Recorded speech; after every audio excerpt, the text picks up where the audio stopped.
హిందుత్వం కోసమే పని చేయాలనుకుంటే బీజేపీ పార్టీని వదిలిపెట్టి ఆర్ఎస్ఎస్ లో చేరుండ్రి. అంతేగాని ముక్క తినొద్దు ముక్కు మూసుకోవాలంటే నడవది. బీజేపీ అన్ని కులాల మతాల హక్కున చేర్చుకోవాలని బీజేపీ పార్టీ వాళ్ళే పార్షాన్ అయ్యేటట్టు చేసిండు కదా చేవెళ్ళ ఎంపీ కొండా విశ్వేశ్వర్ రెడ్డి. అట్లా అని 2-3 రోజులు గడవక ముందు ఇప్పుడు ఇంకో తీరుగా బీజేపీ కార్యకర్తల మీద కోపం చూపెట్టిండు.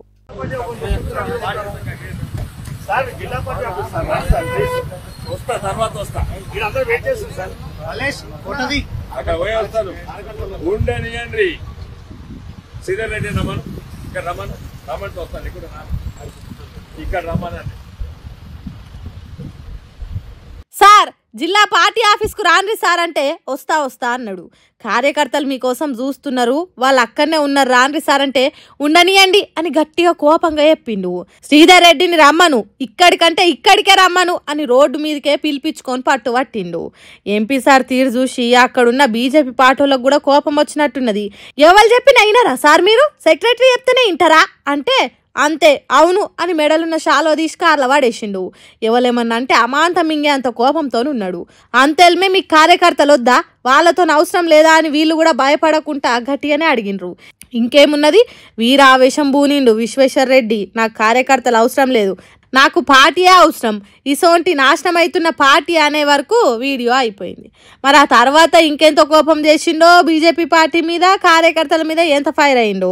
ఇక దీన్ని చూసిన సోషల్ మీడియా పబ్లిక్ బీజేపీ పార్టీని చంద్రబాబు చేతిలో పెట్టినందుకు ఇంతటి కోపం విశ్వేశ్వర్ రెడ్డి కానీ కొందరంటే పార్టీ అధ్యక్షునిగా చేయనందుకే అని ఇంకొందరు అంటుర్రు.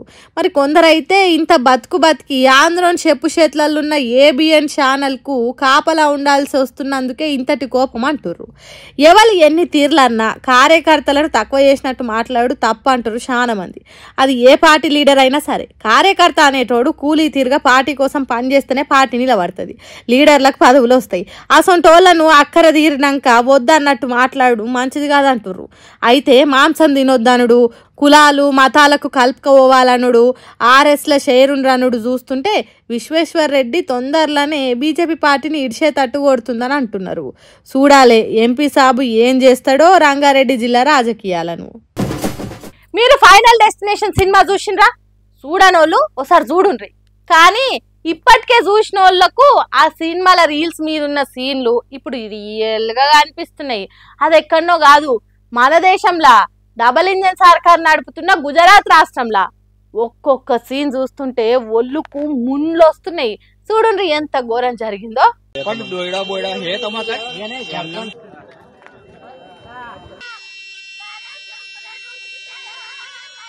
చూడుండ్రి ఎట్లున్నాయి ఫైనల్ డెస్టినేషన్ సినిమా సీన్లు. చూస్తుంటే కండ్లలో ఉట్టిన భయం గుండెల్లోకి వచ్చినట్టు అవుతున్నది కదా. బ్రిడ్జ్ కూలుతుంటే అరిచేతులు బిగబట్టి పానాలు కాపాడుకునే సినిమా సీన్లను గుర్తుకొస్తున్నాయి కదా. వీడియోలు చూసే మనకు దడుచుకునేంత గుండె దడ ఉడితే గుజరాత్ ప్రజలకు ఇంకెట్లుండాలి. బ్రిడ్జ్ మీద నుంచి పోతుంటే ఒక్కసారే కూలి పడితే ఇంకెట్లుండాలి. గుజరాత్ రాష్ట్రంలో ఉన్న మహిసాగర్ నది మీద గంభీరా అనే పేరుతో కట్టిన బ్రిడ్జ్ ఇది. అది కూలి ట్రక్కులు, వ్యాన్లు, ట్యాంకర్లు నదిలో పడ్డాయట. ఆ వాహనాలలో ఉన్న జనం అల్లకల్లోలమైనరట. భూమి మీద పడితే బతికేటోళ్ళే కావచ్చు కానీ ఈత రాని మనుషులు నీళ్ళలో పడి జీవిడిచిండ్రట. ఇంకొందరు నదిలో పడ్డోళ్ళ మీద వ్యాన్లు పడ్డాయట. మరికొందరు వ్యాన్లు ట్రక్కుల మీద పడ్డారట. అట్లా మొత్తం 9 మంది జీవిడిచిండ్రని చెప్తున్నారు ఇప్పటి వరకు. అయితే ఇంకొందరిని దావఖానాల చేరిక చేసిండ్రట. నదిలో ఏమన్నా కొట్టుకొని పోయినరా అనేది కూడా చూస్తున్నారట. ఎంత ఘోరం జరిగిందో చూడుండ్రి. బ్రిడ్జ్ మీద ఓ ట్రక్ ఎట్లా ఆగిందో చూడుండ్రి. కూలేతానికి రెడీగా ఉన్నా అన్నట్టు సగం అటు సగం ఇటు ఉన్నది. దాని డ్రైవరు దాంట్లో ఉన్న మనుషులు బతికి బయటపడ్డారు కావచ్చు. చూడుండ్రి ఎట్లున్నదో డబల్ ఇంజన్ సర్కారు పాలన. బయట దేశాలల్లో 100 ఏళ్ళైనా చెక్కు చెదరని వంతెనలు ప్రాజెక్టులు కడుతుంటే మనోళ్ళు మాత్రం 100 ఏళ్ళకు సరిపడా సంపాదన పోగు చేసుకునే దానికి కడుతున్నారు. వంతెన ఊలే ప్రమాదం ఉన్నదని తెలిసినాక కూడా పబ్లిక్ రాకపోకలకు పర్మిషన్ ఇచ్చిందట డబుల్ ఇంజన్ సర్కారు. కొత్త వంతెన కట్టేటందుకు సర్వేలు చేసి టెండర్లు పిలిచినాక కూడా పబ్లిక్ ను పాత వంతెనను మూసేయలేదట. ఇక దీన్ని చూసిన దేశం పబ్లిక్ గుండెదాడొచ్చి చచ్చిపోయేటట్టుండే ఫైనల్ డెస్టినేషన్ సినిమా చూపించింది డబల్ ఇంజన్ సర్కార్ అని సోషల్ మీడియాలో పొట్టు కామెంట్లు పెడుతున్నారు. ఏందో ఏమో ఇంకెంతమంది జీవిడిచిన వాళ్ళు వెళ్తారో ఏమో, తలుచుకుంటేనే గుండె జల్లు మనవట్టే.